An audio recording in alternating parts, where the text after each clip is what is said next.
আসসালামু আলাইকুম। আজকের ভিডিওতে আমরা আলোচনা করব কোরআনের 104 নম্বরের একটি সূরা, সূরা হুমাজা।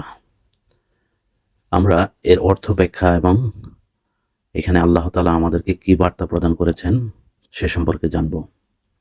চলুন শুরু করি। প্রথমে আমরা সূরাটি তেলাওয়াত করি। বিসমিল্লাহির রহমানির রহিম।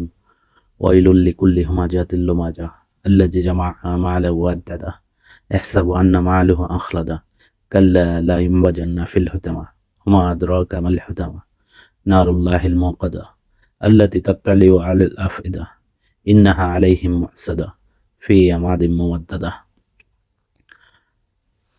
এখানে আমরা যদি ব্যাখ্যা করি, দেখুন কি বলা হয়েছে।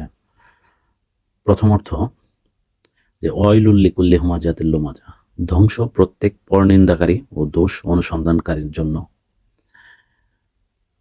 এখানে আল্লাহ তাআলা সতর্ক করেছেন যেসব মানুষ পরনিন্দা ও অন্যের দোষ অনুসন্ধান করে তাদের জন্য কঠোর শাস্তি নির্ধারণ করা হয়েছে। দ্বিতীয় আয়াতে আল্লাযী জামাআ মা'আহু ওয়া'আদ্দাদা, যে ব্যক্তি সম্পদ জমায় ও তা গণনা করে। ব্যাখ্যা, এই আয়াতে উল্লেখ রয়েছে সেই ব্যক্তির জন্য যিনি সম্পদ জমায় এবং বারবার তা গণনা করে গর্ববোধ করে। আল্লাহ এই ধরনের মনোভাবকে নিন্দা করেছেন। তৃতীয় আয়াত ইহসাবু আন্না মা'আহু আখলাদা, সে মনে করে যে তার সম্পদ তাকে চিরস্থায়ী করবে। এই আয়াতে আল্লাহ উল্লেখ করেছেন এমন ব্যক্তিরা ভেবে থাকে যে তাদের সম্পদ তাদেরকে চিরস্থায়ী করবে, যা সম্পূর্ণ ভ্রান্ত ধারণা। চতুর্থ এবং পঞ্চম আয়াতে কাল্লা লা ইউনবাযান্না ফিল হুতামা ওয়া মা আদরাকা মাল হুতামা, কখনো না, সে অবশ্যই পাতা ভাঙ্গা যন্ত্রের মধ্যে নিক্ষিপ্ত হবে। আর তুমি কি জানো পাতা ভাঙ্গা যন্ত্র কি? এটার ব্যাখ্যা হলো, আল্লাহ সতর্ক করেছেন যে এই ধরনের মানুষদের কঠোর শাস্তি অপেক্ষা করছে।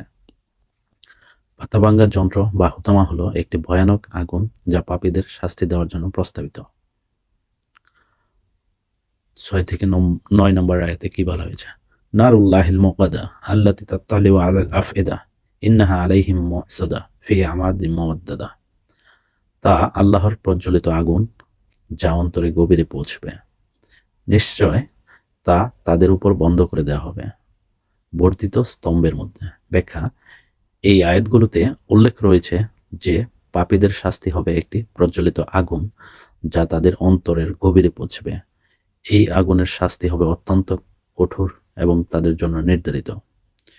পরিশেষে বলতে পারি, আমাদের উচিত এই সতর্কতা ও শিক্ষা গ্রহণ করা এবং নিজেদেরকে পরনিন্দা ও গীবত থেকে দূরে রাখা।